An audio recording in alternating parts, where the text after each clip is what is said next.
Hello and welcome into the Wild Tales podcast. I am your host, Mike Bona. Thank you for tuning in. I want to give a big thanks to all my listeners who have maintained a loyal listenership over the past year. We have been doing this for a year now. I started last September and here we are back in September. So, yeah, all the hundreds of thousands of you guys that listen, or dozens of you in reality, whatever. It doesn't, numbers aren't that important. They're just numbers. But hey, look, it's been a year and I think I'm going to put a pin into this podcast and just refer to this as season 1 of Wild Tales. I will be back, but I'm taking a break. Sometimes we just need to step back and take a break and work on ourselves, on our careers, on our families, on our mental health. And there's no shame in that. If you're having problems, just take a step back. Don't overfill your plate. That's my advice. If you need help, get help. I want to get into my guest for today. You don't know him because he's my friend. He ain't your friend. He ain't a celebrity or a notable conservationist or educator like I've had on my show. He is just my good friend from high school. His name is Erin Brandon. And what tales does he have to tell that is animal related? Well, we're going to get into it. But he trains his own service dogs. He needs a service dog because he's developed some problems fighting in a couple of wars in the army, and it kind of took its toll on him. So we get into that. But before we get in this episode, let me just cover a couple things. One, this is my longest episode by far, just because this is my friend and we talked and I just kept it in. We just let it go. And that's what happens when old friends talk to each other. So just be prepared. This is a longer episode and I edited a little bit out. I did not edit out a lot of the language. So I know all my episodes up until now are fairly clean. You know what? Aaron's an Army war veteran. If he wants to drop a few inappropriate words, I'm going to let him, and I'm going to keep them on the podcast. So just be prepared for that. It's not too bad, just a couple, blue words here and there. And the third thing is we talk about service animals, training service animals, and the current laws and etiquette involving service animals. Look, there were some strong opinions out there about service animals and what's a service animal or emotional support animal and where should they be allowed to go and what accreditations do we need. There's some strong opinions. I'm not looking to get into an argument. Okay. This is just what my friend does, how he trains his dogs, how he cares for them, and how he recommends some people who need a service dog can obtain a service dog. It might not be for everyone, but I do not want to get pulled into an argument over this. So if you have a strong feelings about this and you are not a fan of the opinions being shared in this podcast, you know what? Just keep it to yourself. And yeah, that's all I have to say as the intro to this very long podcast. So I shouldn't make this intro any longer. So let's get into it. Here is my good buddy, Erin Brandon.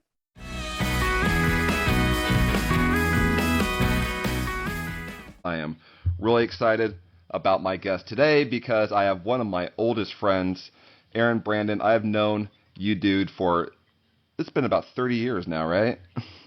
At least. It's been a minute. We don't talk enough, by the way. We don't, but I have a feeling we're going to make up for lost time today. I apologize to my audience in advance. This may be one of my longest podcasts to start. I'm calling the shot from the beginning because Yes! we like to talk. Yeah, we do.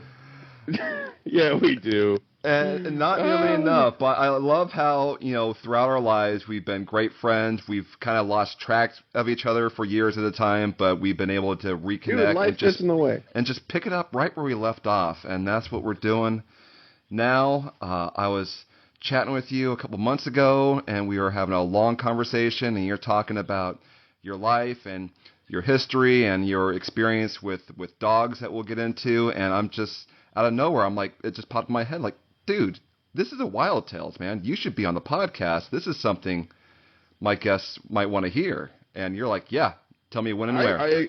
I mean, I'm willing to share information. Yeah, well, I mean, it's dogs, right? So it's not exactly like some of your other more accomplished guests, like tracking cheetahs in the savannah. This is more of a domestic tales with our domesticated canine children.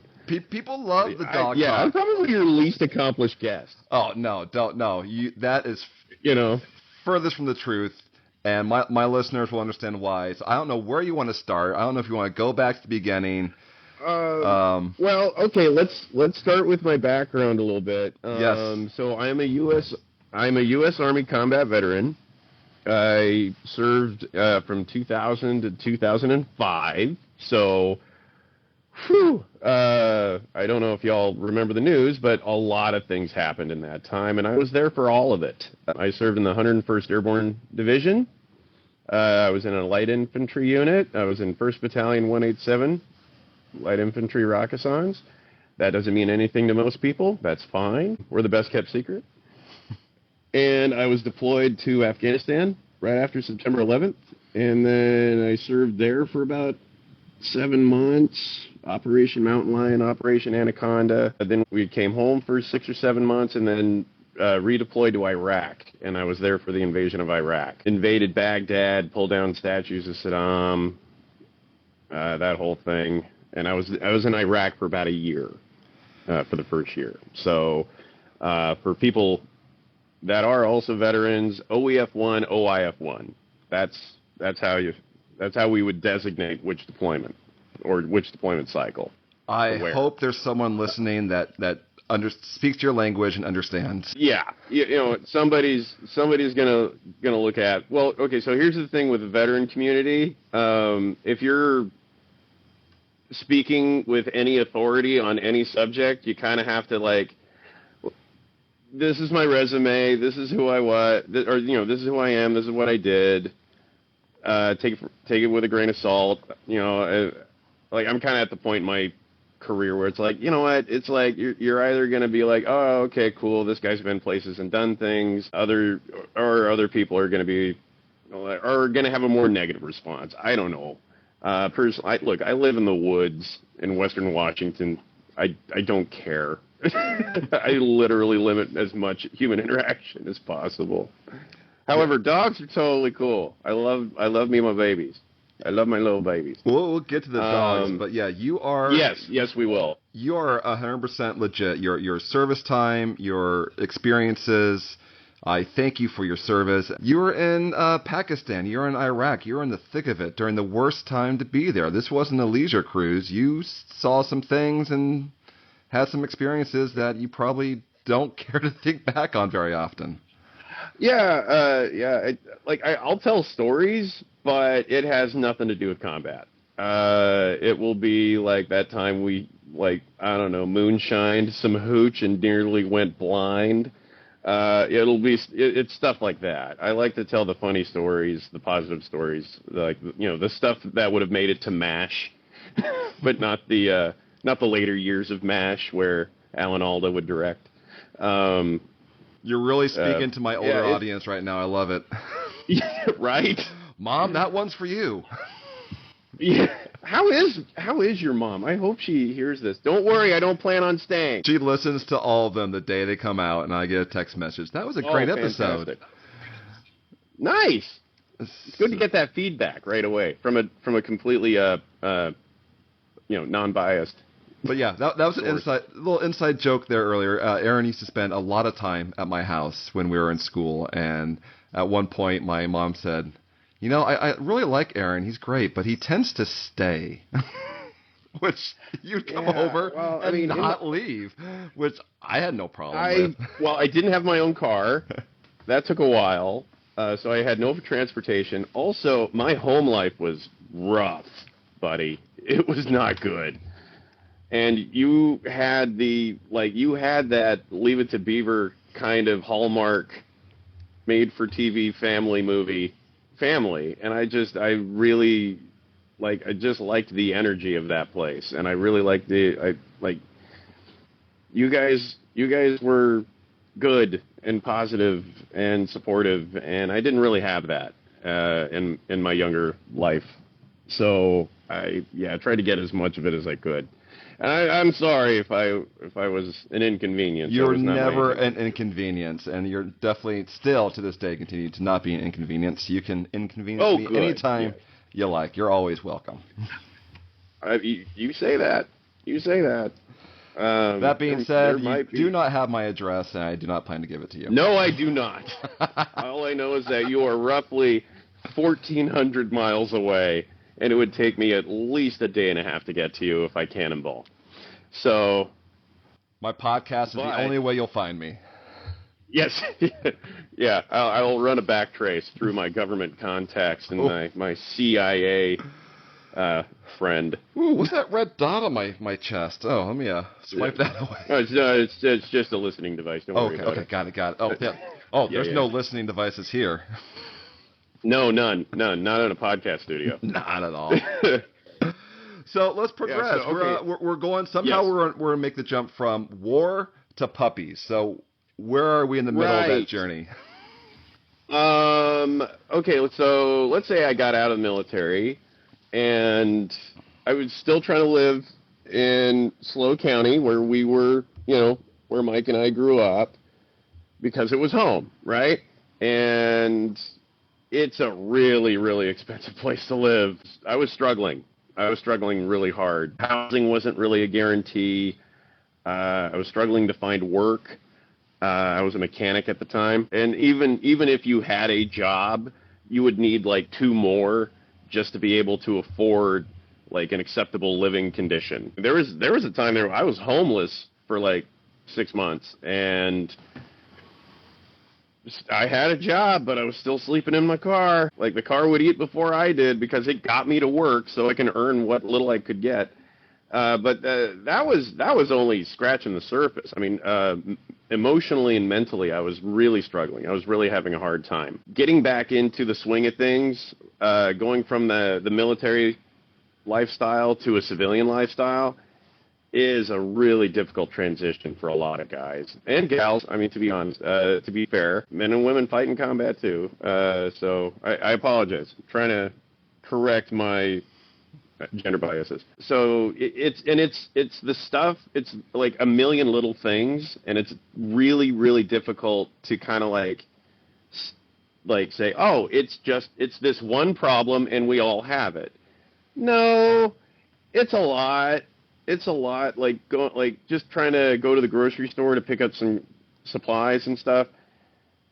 It's overwhelming because of the options, of all the choices that you would have at a grocery store. In the military, you eat at this time, and this is what the chow hall is serving today. Or if you're deployed, here's your MRE, meal ready to eat, comes in a plastic bag, and it's not great. It's good enough. 3,000 calories, you can make it last all day. But, you didn't have to worry about, okay, does this shirt go with these pants? No, you're wearing the same thing every day. You're wearing the same thing everybody else is wearing. You know exactly what you're doing today. You're going to be up at 06:30. You're going to go to formation. You're going to go do PT for about 3 hours. Then you're going to get off PT. You're going to have 90 minutes to take a shower, put on clothes, get ready for the workday. For me, I was a mechanic in the motor pool, so I would go into the motor pool, and now I'm going to work for the next 14 hours performing preventative maintenance operations on our fleet of 85 pieces of rolling equipment, blah, blah, blah, blah, blah. And that was my everyday. Then you get deployed, and you're doing that, except now you're doing it in a third world country where people are trying to shoot at you. You had years of not having to make any decisions, really. Your whole day was planned for you, like minute by minute. Right. And so when you take that and then transition back into civilian life, you're overwhelmed with all of the choices that you have. Like, oh, geez, do I go to this gas station or that gas station? Do I get this gas or that gas? Do I do I know it sounds really mundane and really weird, but these are the things that your brain can get hung up on for a minute. Like, you might be standing in front of an aisle looking at, well, do I get the milk with the red cap or do I get the milk with the blue cap? I don't I don't know. Why don't I know? And then you start to get frustrated at yourself because you can't just do something as simple as buy a gallon of milk, a dozen eggs, and get some, like, a head of lettuce or something. So you start to kind of stutter through life, like mentally and emotionally stutter is the best description I can come up with. Also, you are a part of a team. You were a part of a team for a very, very long time, and you worked for that team. And, like, I was good at my job. At least I thought I was. I still think I am. The job. Oh, well, you were just a mechanic, man. You didn't do anything really dangerous. You can say that. You can make that comment. Was I kicking down doors? No.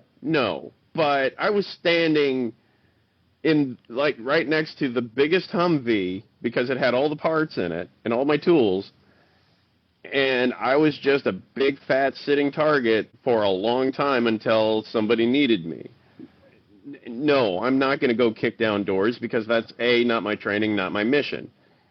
I am, however, going to provide maintenance support for whatever vehicle that needs me. And if I don't do my job, there are 5 lives attached to every Humvee.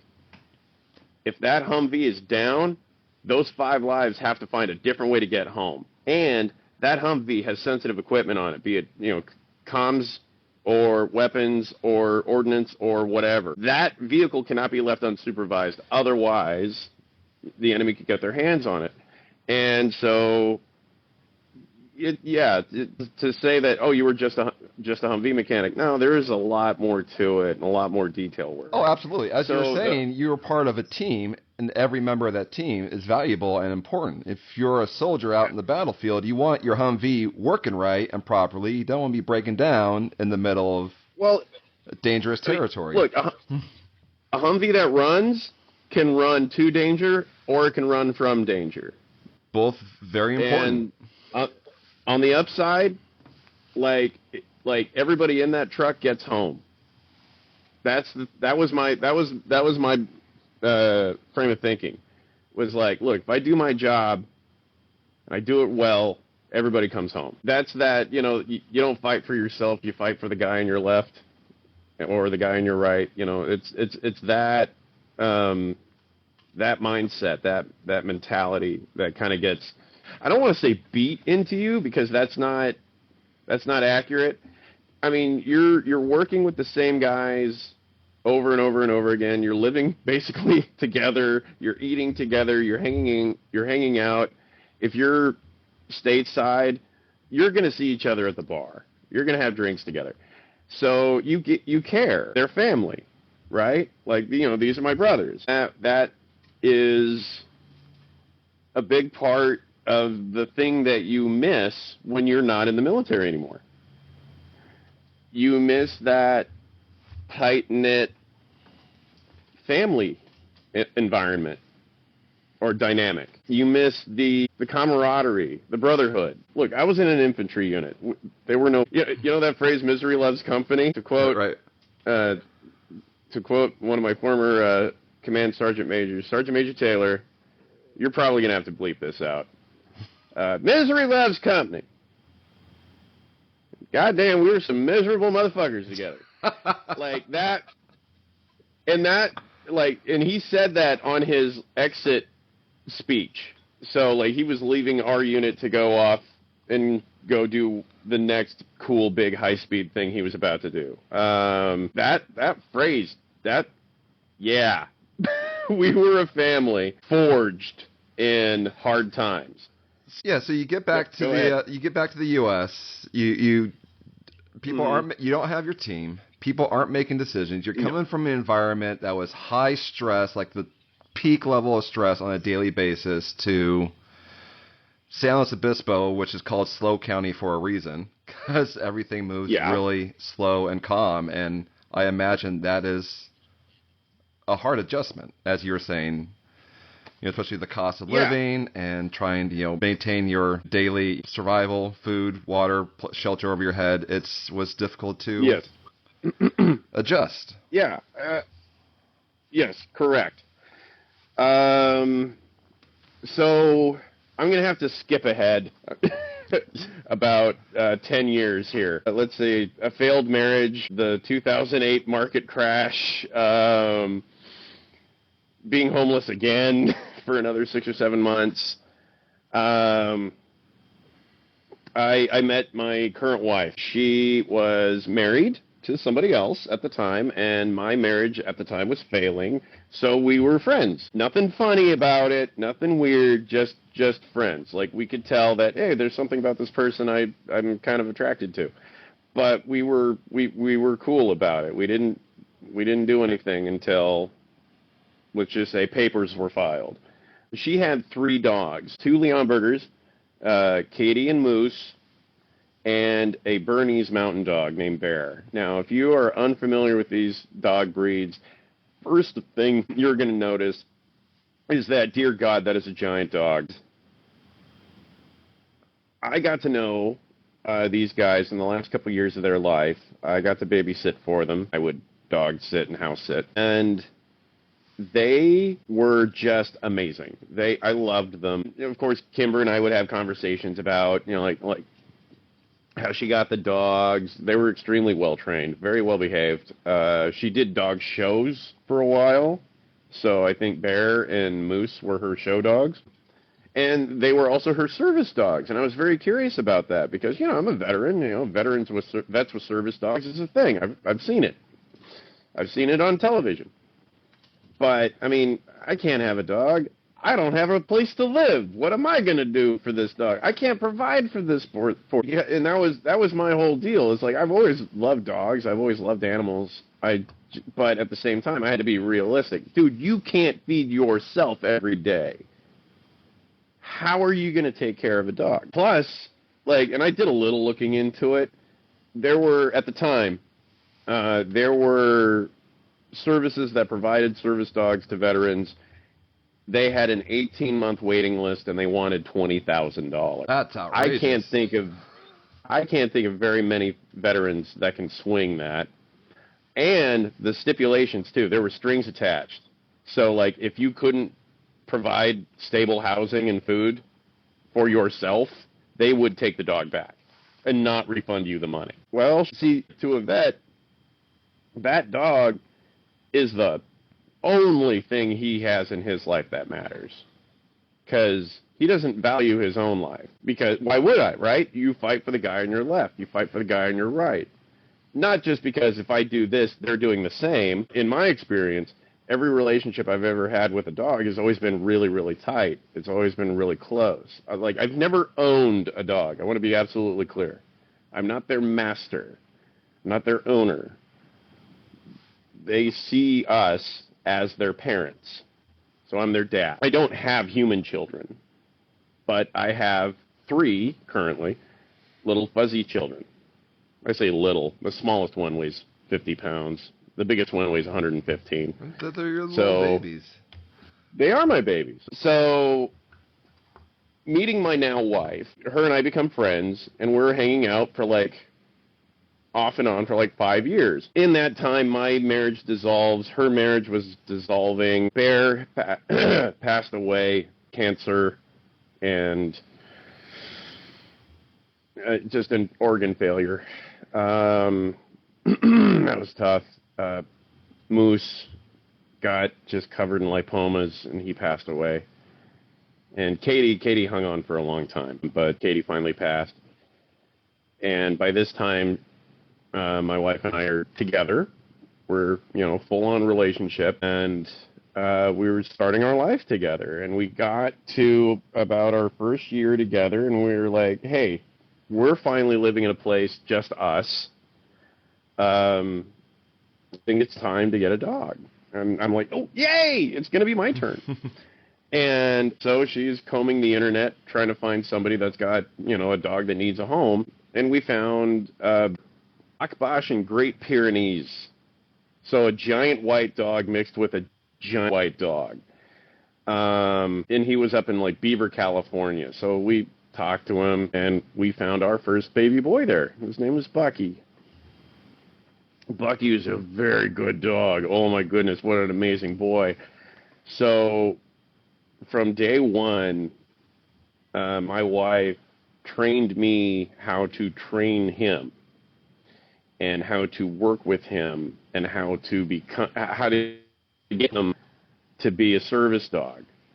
And that's something that a lot of people don't know, is that you can go through an accredited organization that provides service dogs to veterans. There are a lot of them that are non-for-profit.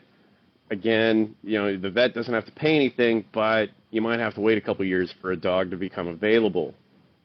And again, there are going to be strings attached. If you don't want the strings attached, according to ADA compliance law, you can train your own service dog. There are ways you can go about it. You can go through obedience school, and then you can go further. You can go and get what is called a Canine Good Citizen certification from your dog trainer. And then after that, it's working with your dog trainer to try to get your dog to provide a service that's more tailored to you. But by this time, you have spent every day with the dog. You have trained with the dog. You and the dog are like, super simpatico. Like, you guys are super tight, and you guys are working together every day. I mean, by that point, the dog is kind of doing the job. And the dog is doing the job in ways that you're not cognizant of. But you know that going to the grocery store with him or her is easier than doing it without them. Now, you say doing the job isn't like a general term, 'cause I'm sure that means something different for a veteran. Yeah. So that's typically experience a lot of anxiety, social anxiety, depression. We're kind of like default angry all the time, and we don't know why. And I think that's kind of like like you're coming from a high stress environment, and nothing in the real world makes sense. Like, what? So why am I sitting? For you, what does doing the job for the dog look like?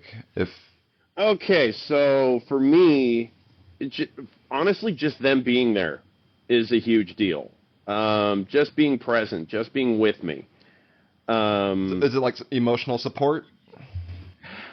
Yeah. I mean, but there's a difference between emotional support and service. Like, okay, and this has happened to me. All right, in 2020, I had to go to the store and pick up some supplies. So it wasn't just the store. I had to go to Walmart, which I don't think I have to explain that experience in great detail, because it's I just need to do one stop, and this is the one place I can one stop in my community. So it's like a couple of groceries, but I need some hardware and tools or something. I don't know. Anyway, so this was during 2020 at the height of COVID. This was during the summer, I remember, too, because of all the George Floyd protests were happening. And, I was glued to the news, which is something nobody should do. Just stop. Give yourself an hour of news, and just after that, just stop. Just stop. It's bad for you. Right? And I was doing 10 hours of news a day. And I don't really remember what was going on with me personally, but I do know that day was a tough day for me. Don't know why, but just emotionally really, really stressed out, really wound up, just having a hell of a day. And at this time we had another dog. It was Sergeant. Sergeant was a Belgian Malinois pit bull mix. He was so pretty, such a good boy. He had heterochromia, so he had one blue eye and one brown eye.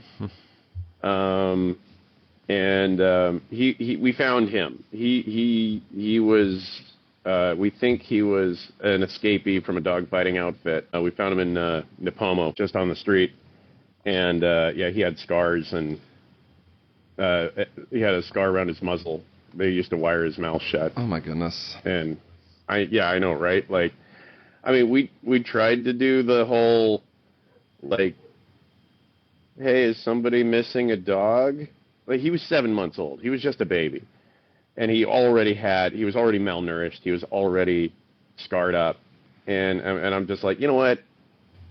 You don't want to Anybody find that those comes owners. to this so Bucky became my wife's service dog full time, and Sergeant became mine. Long story short, he was amazing because we were good to him. We were sweet to him, and we were kind. Gave him a hot meal, gave him a bath, cleaned him up. Bucky welcomed him. They played for like 2 hours.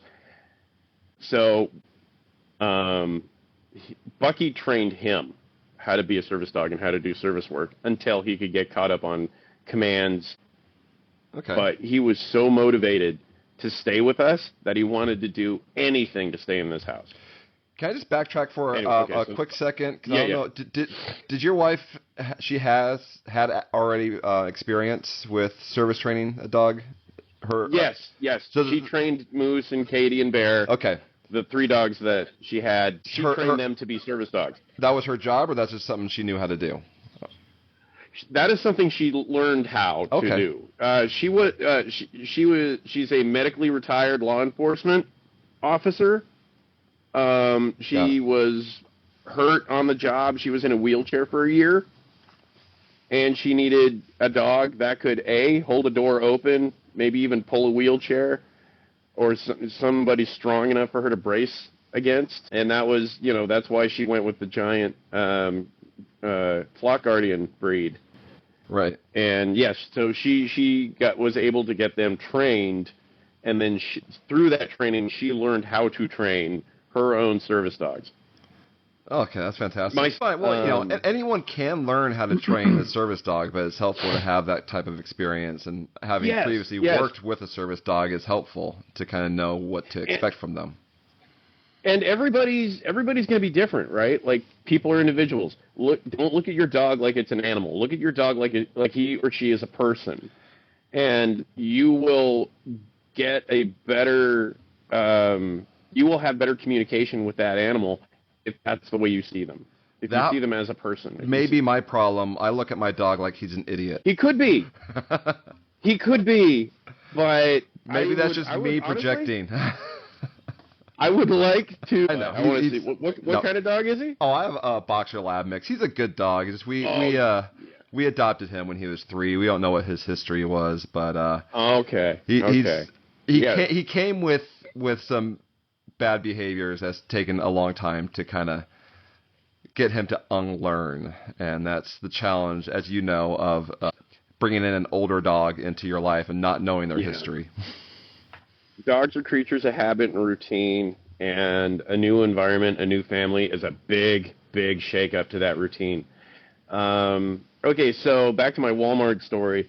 So I am stuck in Walmart, and the longer I'm there, the worse I'm getting. I can feel my chest is getting tighter. I can feel myself panicking. I'm having an anxiety attack, and I don't want to be there anymore. And I was really close to just leaving the cart and taking Sergeant home and just telling my wife, I'm sorry, I just can't today. So I took a knee in the middle of an aisle in the back of the store, and I just held him. And he leaned into me. We've been through this before. It's not the first time. And he just loved on me while I loved on him. And that created kind of like this quiet space and time for my brain to calm down, for my emotions to get leveled out. And a woman that worked there, Angel in a blue vest, I wish I remembered her name. She came up and she's like, are you doing okay? And I'm like, yeah, no, I'm good. And she's like, my husband's a vet. You're not okay. Do you want to get out of here? And I was like, yes, please. Yes, please, I do. And she's like, come with me. And she went to a register that was closed, opened it, ran all my stuff, and got out of that store. Now, if I was just by myself and I was sitting on the floor, hugging back and forth, I'm not sure I would have gotten that response. But because I had Sergeant, and Sergeant was working really hard for his dad then, it helped. It got me through. It got me through the day. And again, it's not a hard day. Most anybody would have looked at this and gone, "Sissy," they would yeah. Well, you know what? You try it sometime. we're not, like, veterans aren't afraid of normal shit. Like, we're not, like, go in that building and rescue those orphans. Yeah, okay, no problem. We'll do that without a second, like, oh, there's gunfire. I'm familiar with this. I know what to do in this situation. I'm not afraid of bullets. And then go and handle that situation. What we're nervous and afraid of is like, oh, shit, the phone rings. Who is it? Like, that scares us. Yeah, well, what a blessing to have an employee there that recognized what you were going through and was able to help you get out of the store. Oh, yeah, no, dude, Angel in the blue vest, I'm telling you, man, they're out there. They're not a lot of them, but they're there. And it was because her husband was a vet, and she understood. She knew to recognize those issues, those stressors. And yeah, so for me to explain what a service dog does for me as a veteran, they are there, so they're providing companionship. They're also creating a team environment. It's him and me. Like, we are doing this together. He is also providing me with a primary mission, no matter what that mission is. Like, maybe we're going to go get our oil changed and pick up some groceries, get some supplies, and then, hit the Hardmore store and then go home. The primary mission is that he gets home, that I get my dog home. That's my primary. Everything else is secondary. So my brain is able to quickly categorize and prioritize. So yeah, he's my battle buddy. Veterans that listen to this show will understand what that means.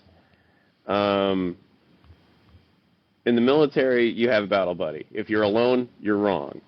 And then when you don't have that and you're living by yourself, it makes a difference just having a dog there, because they get it. I mean, and they're the best battle buddies. They absolutely are the best battle buddies. If you took the best characteristics of humans and deleted all of the negative stuff, like the greed and the avarice and the jealousies and stuff, you're left with a dog. Yeah. Well, they're there for you, regardless. You're his human, and I'm his daddy. He doesn't care about your history, your politics. He just knows that you're always there for him, and he will always be there for you, and that's the bond you guys have. And we're fortunate too, because he's my service dog, so he and I get to do more things together. There is no, I go to work for 8 hours, we're separated, and then I come home, and it's like, hey! No, we get to do this all day, every day together. We get to hang out. I am now since medically retired myself due to physical handicaps, mental, emotional hang-ups, and handicaps as well. So I'm an excellent dog father, I think. And my wife is a fantastic dog mom. But yeah, what was it? My wife has this saying, nobody in this house eats for free. So all of our dogs have a job. And here's the thing. It's like, I want to make this absolutely clear. I'm not doing this because I need them to work for me. I'm doing this because I get something out of it. Out of I get to help this animal. I get to help this kid live a healthy, happy, safe life where they are provided for and their needs are met. I get that's important to me. Rescue as many as you can. Well, let's go into that, because you have been rescuing as many as you can. And where did this start, and where is it going? Okay, so during during COVID, we were we were stuck at home like everybody else. And my wife was cruising Facebook, and because we had Bucky, right? So we had Pyrenees experience. She found this rescue group, Great Paws and Paws, on Facebook. And I believe they're still around. Okay, so you live in Southern California, right? North American Terriers or Pit Bulls, strays, walking the streets all over Southern California. It's kind of a problem, right? Well, I mean, Or at they're least it out used there. to be. Yeah, not so much now, Yeah. but Okay. Well, okay, good, LA's better. not riddled with pit bulls and terriers and stuff, but there's strays out there. Right. But it would be like specifically that breed. Yeah. For whatever reason, right? Okay, so in Texas, there's a similar problem, but with Great Pyrenees. They're flock guardians. So a rancher will get one of these dogs and then just like, your name is Brutus. Go guard the flock over there. And that dog never lives inside the house, never sleeps indoors.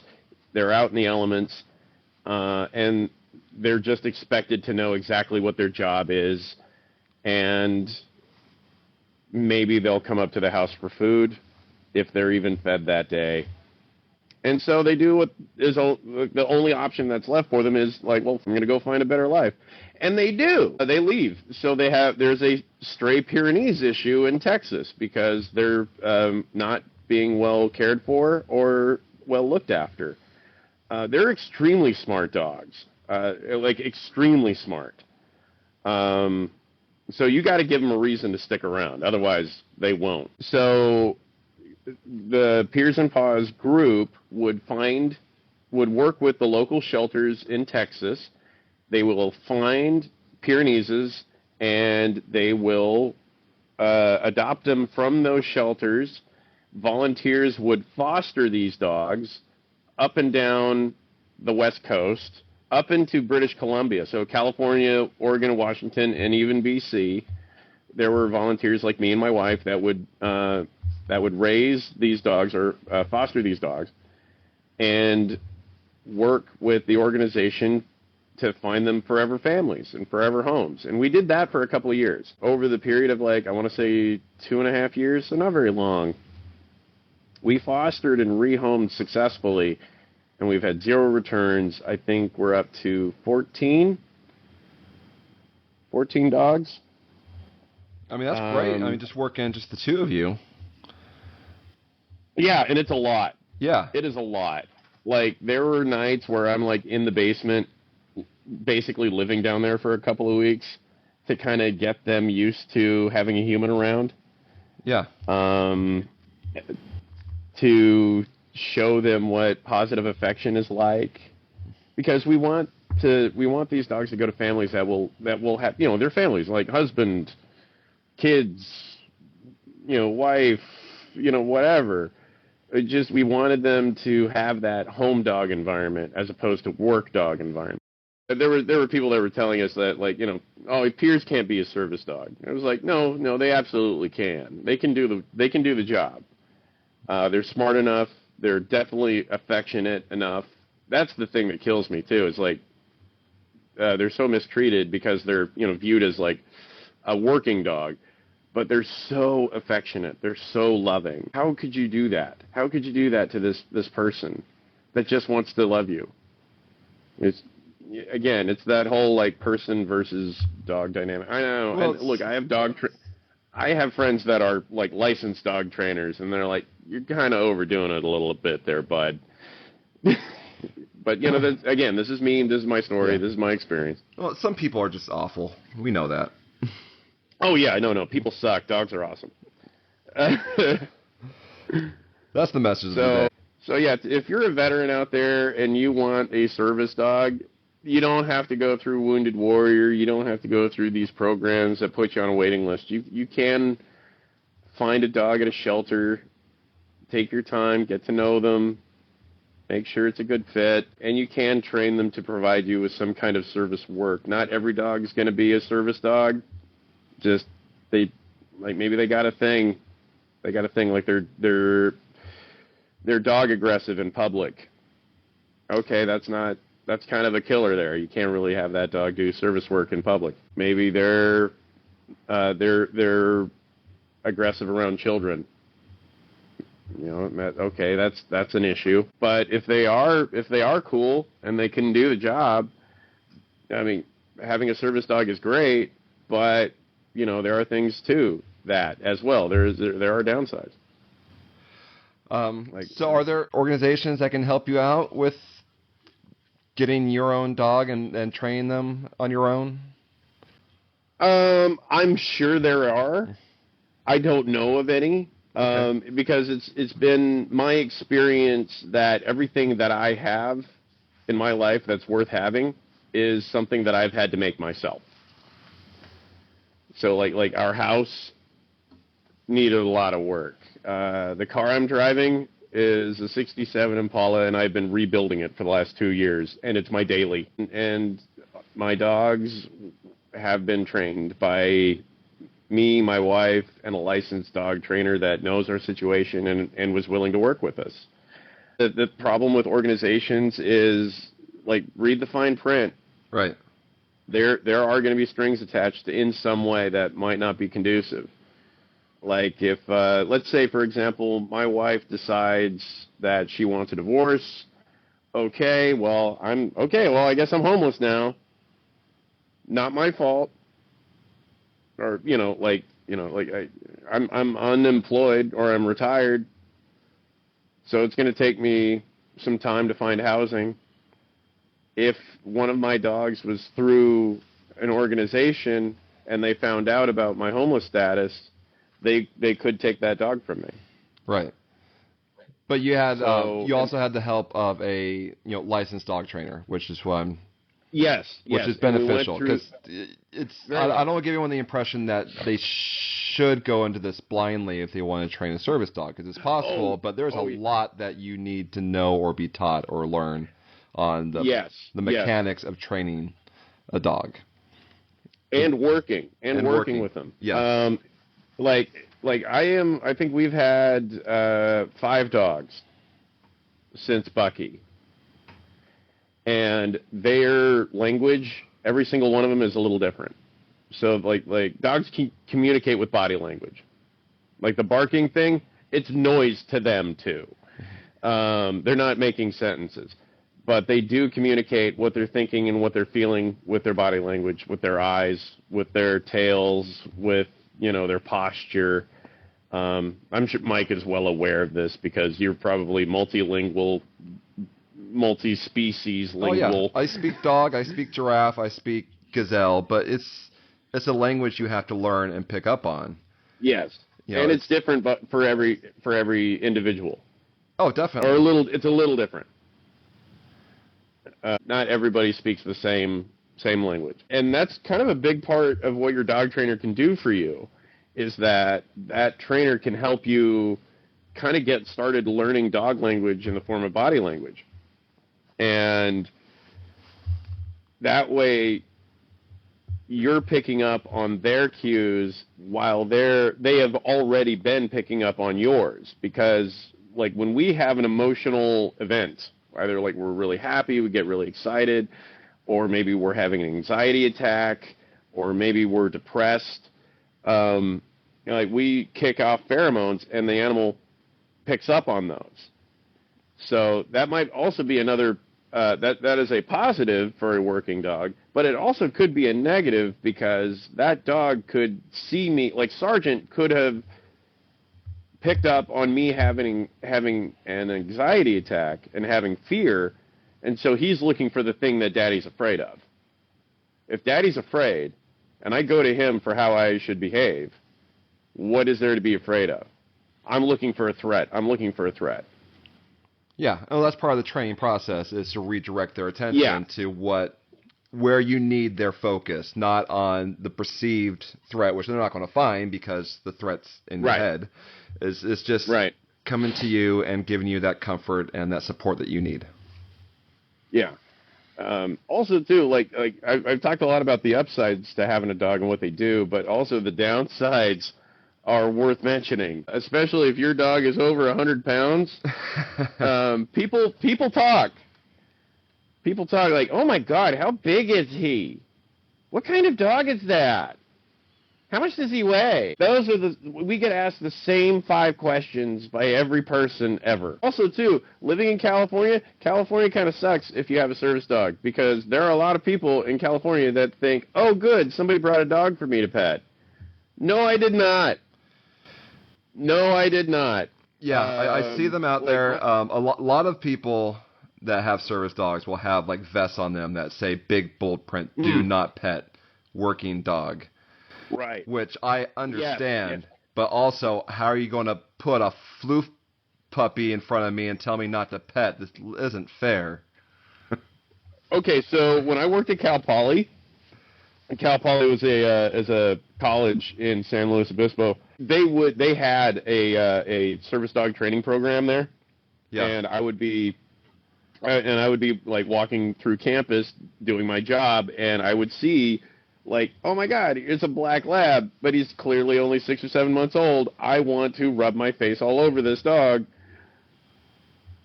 I have service dogs. I know the rules, and even I'm like, oh, God damn it, look at him. Oh, look at that little guy. Oh, he's such a sweet boy. Ah! You know, like, and it's hard. I get it. Is why I'm a lot more patient these days than I was in the first couple of years. But also, too, I mean, I've got veteran face, so people look at the dog, then they look up at me, because they always see the dog first. They never see me. And they're like, oh, he's a very handsome dog. And then they go away, right? Because I have that don't fuck with me look all the time. Yeah. Make I look like a dirtbag. Anyway. I wouldn't say that. Oh, no, I'm filthy. Well. Yeah. I got car grease under my fingernails. It's nasty. Well, I was just thinking, looking at you now, living in the Pacific Northwest, you probably get mistaken for Bigfoot out there in the woods. But oh, yeah. Lumber squatch is the... it's how I identify. I identify as a lumber squatch. People, like, your dog will be straight. Your dog will be doing the job. Because actually, there's this really cool thing that happens with them. You're training, and I recommend getting the vest early and putting it on them when you're going to school with them, when you're doing dog training with them, because that associates, like, oh, I'm working now. There were a couple of times there, like, I would put the vest on Sergeant, and he looked like a military dog. Actually, he looked like a military dog with a gym membership. He was, because you know how pitties are kind of muscular? Dude, this little guy was yoked. He was like the most ripped Malinois you've ever seen. It was crazy. But the second I put that vest on him, nope. Like, he straightened right up. Like, his chest would come out, and his head would be up, and his ears are up and forward. Like, he was on the job, man. He really loved working. And that's the other thing, too. A lot of dogs really like having a job. Oh, yeah, they do. They love to please, and their job, pleases people, and and they get reward for it. And for a lot of dogs, putting that vest on is a signal to them. Okay, playtime's over. It's time to work, time to focus, and do my job. And they really get into it. It's fantastic. Yeah, and I'll have a bag of treats on me when we're working. If I see him doing good, like, okay, bud, I need both hands. I got to work this register. Like, I got to load up the thing. Boom. He sits down or lays down, keeping an eye on stuff. Little old lady behind us is asking me how big is he? What kind of dog is that? What's his name? Can I touch him? And it's like, okay, goddamn it. Can I just pay for my groceries? And I'm talking to the lady at the register, and I got the old lady behind us, and it's like, it's very, for a veteran that has issues just doing shit normal. Yeah. Crosstalk. Oh, man. And I'm focused on what he's doing. You need to need to wear a vest. Say, I'm working. Yes. Don't engage. Working human veteran. Do not pet. So yeah, that's the thing you're gonna have to be on the lookout for. The surprising thing was kids. Kids are actually pretty good around service dogs. Oh, they're better than the parents most of the time, because there was an assembly. Or like a cop showed up and they're a canine unit, right? So this is my working dog, Schnauzer.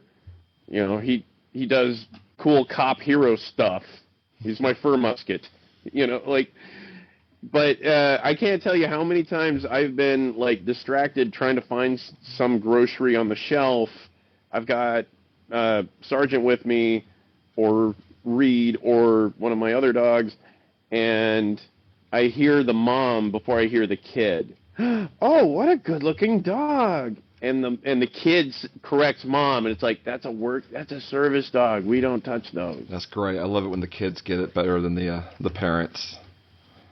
it's a very binary learning system. Either it's real or it's not, right? Like, this is the thing you do, this is the thing you don't do.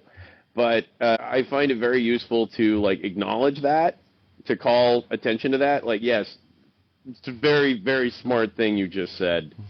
And yes, he's a good boy. And depending on how I'm doing on that day, I'll let them pet. But also, too, I have to respect what the dog is feeling at that time as well. Yeah. Like, if they're pulling away from the kid, I was like, I'm sorry, he's working today. He's not feeling it. It's nothing personal. He's just busy. Mm-hmm. And they're like, oh yeah, okay. Because yeah, my boy now, Reed, when he's on the job, don't touch him. I mean, he's the floofiest floof you've ever floofed. He's an Australian cattle dog, or an Australian Shepherd and Pyrenees mix. So he's basically an Aussie Shepherd, huge. He's like 115 pounds. Crazy smart. Yeah, that's a lot of dog. But yeah, it is. Bucky was 150 pounds. Sergeant was 120. So they're still medium to little to me. But when that vest is on, he's scanning, man. He's out there. He's doing the job. And if I take a knee, what he does is he climbs up on top of me. So there's this thing called like full body contact or body pressure that a service dog can do for a veteran that gets us out of whatever thing we're stuck in. Our brains will doom loop or doom scroll or whatever you want to call it, and we'll just get stuck in like a series of negative thoughts. And Reed will pick up on that, and he will like kind of stand on me. And I will like, no, Dad, you pet me. You give me attention, and that makes me feel better, and it makes him feel better because he's getting validation and he's getting attention and love from me. So, yeah, that is something that can happen, or a dog can be trained to do for a veteran. Also, too, what was it though? How did I phrase it? You can train your own service dog? Yes. If you can build your own wheelchair, then you can train your own service dog in the eyes of ADA compliance law. There is no certification process for a service dog. There's no school, there's no accreditation according to ADA compliance. There are schools that you can go to, there is training that you can get, and one of the things that you get from that trainer is like a little ID tag. They look like they work at a hospital. It's got their little picture on it. Looks super official. It's really cute. Yeah. You can get for your dog and make it a part of their working kit. Like they wear a vest, right? So clip it to the vest. So it's always on the vest. And it just kind of makes them seem a lot more legit because there's a lot of disinformation or misinformation about what is and what isn't allowed as far as service dogs. Restaurants are real kind of spotty on service dogs. And I don't blame you. This is a eating establishment. Food is being served. You have a dog here that may or may not be legit. I get it, but I am taking responsibility for that animal. I trust him to be in this public setting because we've done this before. If there's any issue at all, okay, I'll work with you. I'm not going to be that guy that's going to be like, I'm going to sue the pants off you because my money's not green enough because I was discriminated against. I'm a disabled veteran. No, don't do that. Yeah. It just makes it harder for the rest of us. Well, I don't want to get too much into the politics of it, but do you feel like there should be some kind of official certification so you could like show up to a business and say, my dog is a certified service dog. They're allowed to go anywhere I go, for example. Because, well, I'm just saying right now, because like at the zoo, we're allowed, we have to admit service dogs, but we can't, we have to take everyone for their word. And we get some dogs where we know, you just know, they're not service dogs. People just want to bring in their own, but it's like, we have to bring them in anyway, because there's no like way to verify. You know, unless there isn't, unless they come in, their dog's acting unruly and barking and running over, then you ask them to leave. But you cannot deny entrance because you think they're lying about their service dog. Well, okay, so I'll put it to you this way: I consider myself and my wife and I to be responsible service dog moms and dads. If we're going to a zoo, I'm not taking the kids, just because there is a potential for there to be an issue.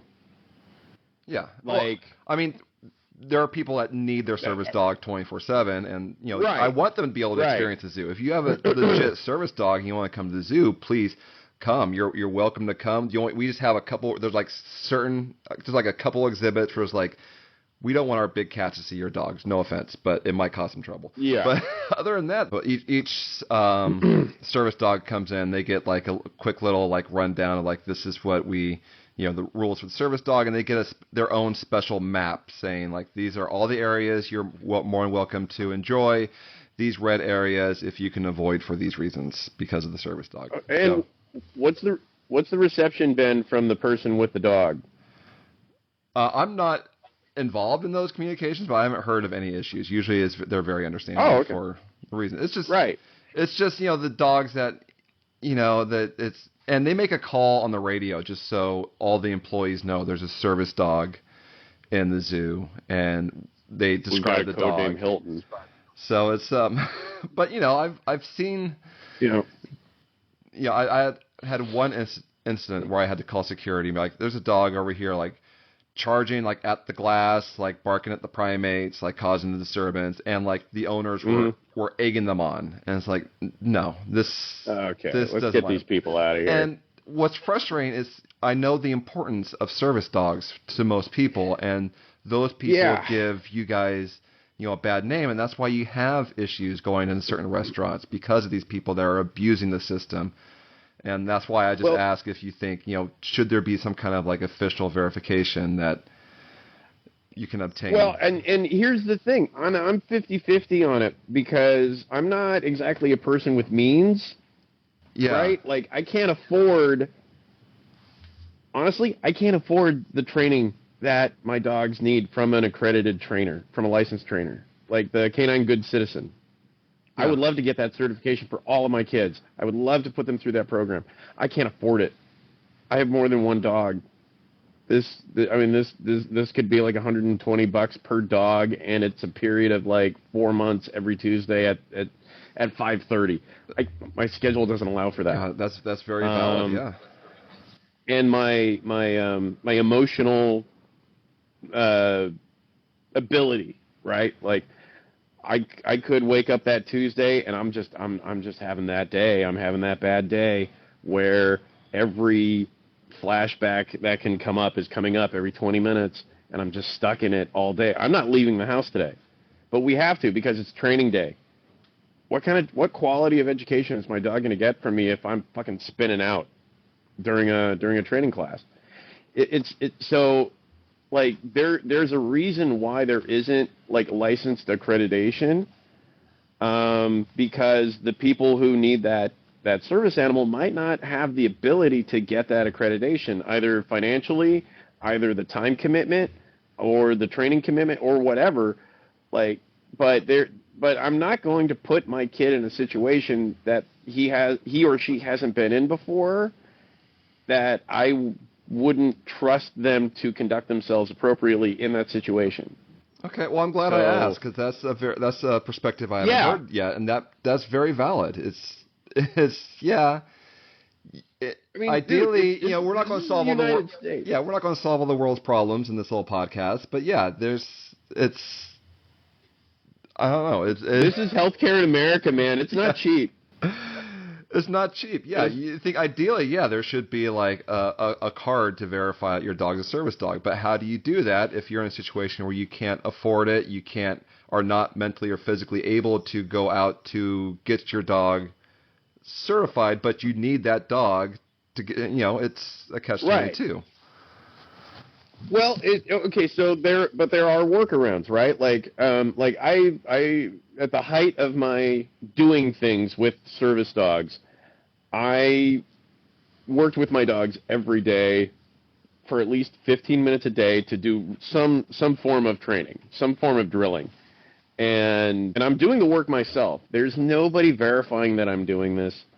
right? Like, all I have is like a very well-behaved dog in public for the most part. And they're like we would go into a business and they would stop us and they would, like, where's his certification? It's like, there is no such thing as a certification. And they're asking the wrong questions. Like, there are questions you are allowed to ask as a business, and there are questions that you're not allowed to ask. And like, we're getting asked the wrong questions, and we're like, dude, okay, you clearly just don't want, you're willing to sacrifice our business because we have a dog. Yeah. And there is a bunch of like expectations of us for documentation. There's expectations of the dog to, I don't know what they were expecting. Like, I don't know, Christmas lights on a vest. I don't know. But there was like having like a badge, like a tag with this little picture on it that looked like a medical ID badge or something that looks official. You can order those on Amazon, or like there's somebody on Facebook Marketplace that'll do it for you. It does help grease the wheels. It seems way more official, but for those of us that aren't, that don't have the resources, that don't have the means to get all of the, certification and all the training, like I've got a letter from my therapist, or not my therapist, my psychiatrist, that says that this veteran should have a service dog. It's like it's literally a prescription from a therapist or a psychiatrist that says, this veteran is supposed to have a service dog. One of the questions that businesses are allowed to ask is like, what service does this dog provide? Right. For a vet, that's a real tricky one, because it's like you don't want to say emotional support, because emotional support dogs are not service dogs. Understood. Service dogs, right? So that communicates the wrong message, because an emotional support dog can be denied entry. Right. Service dogs, not so much. A service dog is a fuzzy wheelchair, according to the law. So what service does your dog provide? I'm a combat veteran. He's my battle buddy. He provides me the ability to perform basic tasks in public. Like, you'll have to find your own phrasing. And believe me, every time I get asked that question, it's like my response is different, because I'm having, it's a different me on a different day. Right. And so, it's it's a thing. It's a thing. It's like, do they help? Yes. Is it beneficial? Yes. Is it easy? Not all the time. I mean, there are days they don't want to do it. There are days they don't want to work. Hey, there's days we don't want to work. So you gotta sympathize with them. Absolutely. So yeah, it's like being disabled and not having access to all the resources. Yeah, I could see why there isn't like solid accreditations, because that could be something that costs thousands of dollars in the future. And I mean, if you care enough and you want it bad enough, you'll find a way. But I mean, I don't know if you've noticed, but like $1,000 is just getting harder and harder to get a hold of these days. Yeah. So I knew this podcast would run incredibly long. I do. Yeah. Well, you've got. Yeah, I got a lot to cut. I'm not cutting any of it. Well, maybe a couple of minutes. But I do have a service dog story. Not so much a story about the service dog, but there's a service dog involved. But we hosted a conference several years ago for docents and volunteers from throughout the country to flock to LA to like engage and do lectures and like learn from each other. And some of the keepers helped out with registration at the table there. And I had a friend, a coworker who was there who trained service dogs. And she had a dog with her. She had a golden retriever. It was just the whole time we were at the registration table checking people in, this dog was just lying down at her feet. Majority of the people didn't even notice she was there, because that's what a good service dog does. Just kind of stays out of sight, out of mind. Right. So one of the guest speakers for that night that came in to check in was Betty White. And this woman, who I had the privilege to work with and meet with several times. She had this magical aura around her when it came to animals. So she walked in, like I said, this dog that was lying there, like ignoring everyone that came by. When Betty White came to the table, this dog like lifted her head and started wagging her tail and like scooching like forward towards Betty to say hi. And we thought this was the most magical thing in the world. It's like, Betty, you are magic. How do you have this appeal with animals? She's a real life Disney princess, man. She is, and these are like not just regular people this dog was ignoring. These are all animal people, all people that feel like they have like some kind of connection or knowledge about animals. And this golden retriever did not care until Betty White came in the room. And like I said, this is more of a Betty White story than a service dog story. But it's just what I think of when I think of a service dog is service dogs are amazing. Nothing can stop them from doing their job unless Betty White walks in the room. And then that's the thing. Then hold my beer. Right, I have to say hi to Betty. Yeah, I mean, dude, honestly, I mean, in that dog's defense, if I was in the room with Betty White, oh my God, I would want to be in her lap so hard. She is such an amazing person. Phrasing. Oh, she's so cool. No, but for real though. No, I get it. Like, genuinely, I mean, okay, maybe I'm using some weird words and phrasing there. I would lick her face. I would absolutely do it. She's so cool. Yeah, I'm trying hard not to go back to high school with you, but whenever we chat, right, we turn into like 15-year-old boys. But yeah, all over again with a really weird Betty White fetish. Well, but no. But honestly, what she has done for basically like dogs and rescue advocacy. Oh yeah. For shelters, for training, for the list is longer than my arm of all of the things that woman has done for just dogs. Oh, she was the real just deal. Dogs. She was the real deal. And she was a Pyrenees person too. She had Great Pyrenees. My wife told me a story about when Betty passed. There was a story going around the Pyrenees social medias, which my wife is a part of, that Betty had set aside money for food and health care for all of her dogs. Yeah.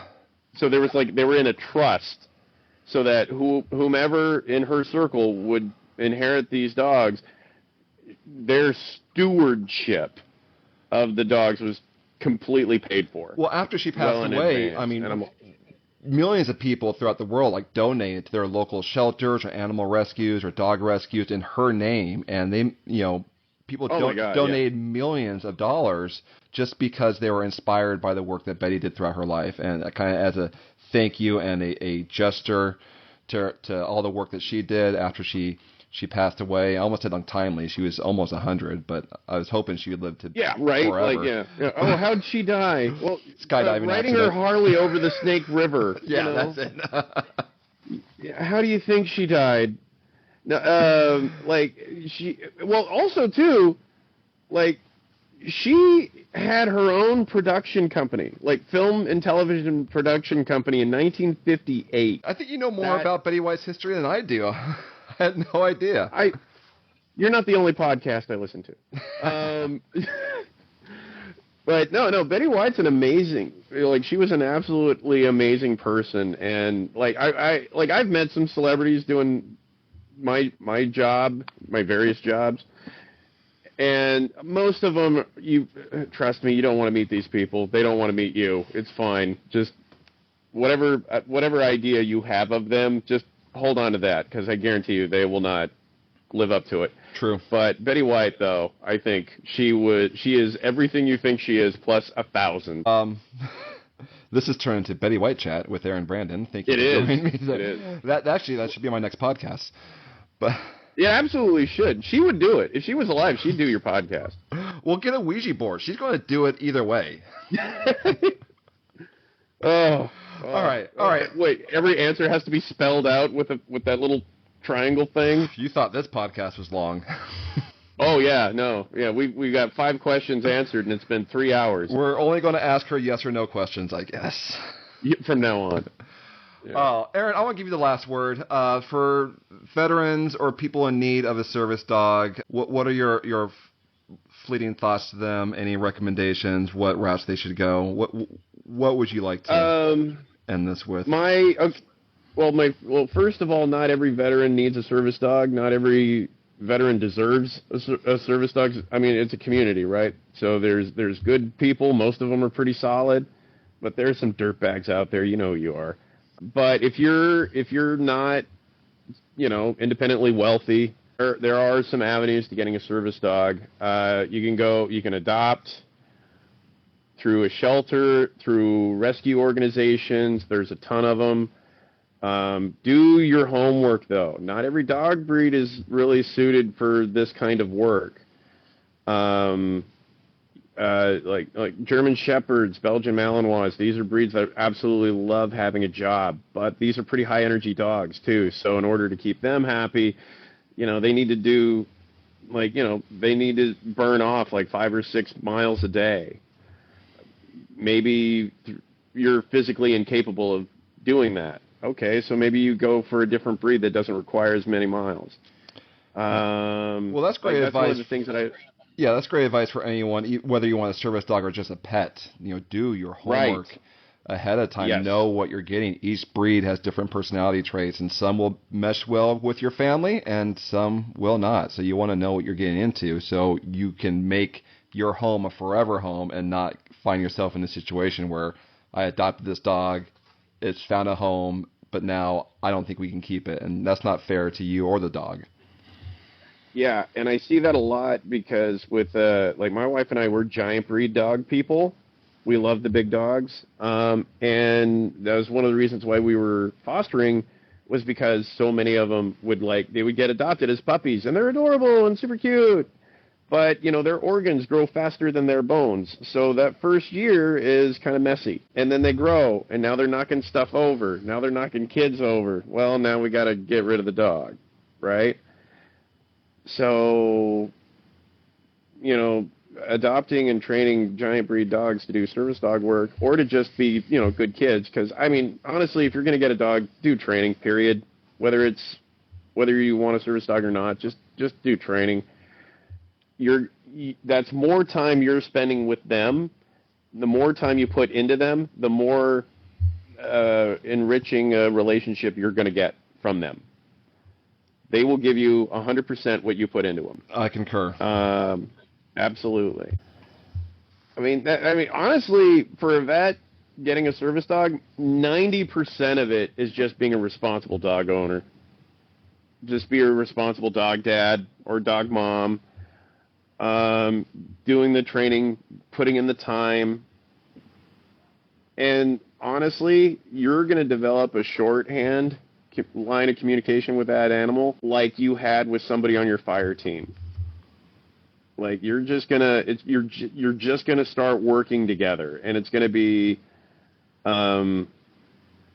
smooth. The transition will be good, and that's I've been fortunate enough to have had that in my life at least 3 times with different dogs. And they're wonderful. They're cool. Are they perfect? No. Am I? Hell no. Are other people? Because they'll ruin your day. No. Yeah. So you got to have expectations, right? It's not Mary Poppins. It takes work, but nothing in this life worth having is ever going to come to you for free. Well, so yeah. Well said. It takes work. It takes work, and it takes work every day to get it done. That's valid information to take away from this, Erin. So happy to chat with you. We're probably going to continue talking, I'm sure, after I turn the mics off. But I hope so. But thank you for coming on the podcast and talking about your pups, talking about service animals, and talking about your experiences. And I hope this is beneficial and helpful to someone who's listening. And if it's not, I hope it's at least interesting. Yeah. I hope I was at least entertaining. I know I kind of got, lost in the weeds there about a dozen times. Also, too, maybe we could put it out there if anybody has, specific questions in regards to, veterans and service dogs. Maybe I could, maybe I have something in my background that could answer it. I want to reiterate, though, I am not a licensed trainer. I am not an expert. I am just a guy who has done this, and this has been my experience. So maybe I can help in some way. Definitely. If you have a question, if you want some information, email the podcast, wildtalespod@gmail.com, and I will forward the information or get an answer to you. And yeah, I will. I'm more than willing to do a follow-up episode where we do like a Q&A. That could be fun. That would be awesome. So, or more structured. But at least we talked about animals on this one. We did. Well, we got around to it. We talked about the doggies. So. Yes, we did. All right, buddy. Well, take care. I look forward to talking to you again. As do I, always. All right. Later, buddy. Bye, bud.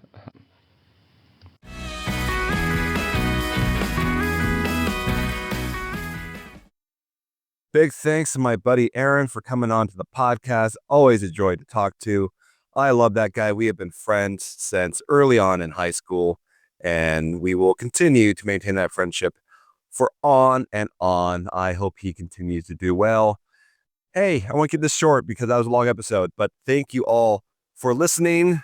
Please stay tuned. You can follow me on Wild Tales Pod on Instagram to see what's coming next in the near future, distant future. I don't know. We will play that by ear. But hey, it's been a year. And now I think it's time to take a break. We'll just call this season 1 of Wild Tales. So thank you for listening. And until next time, stay wild, my friends.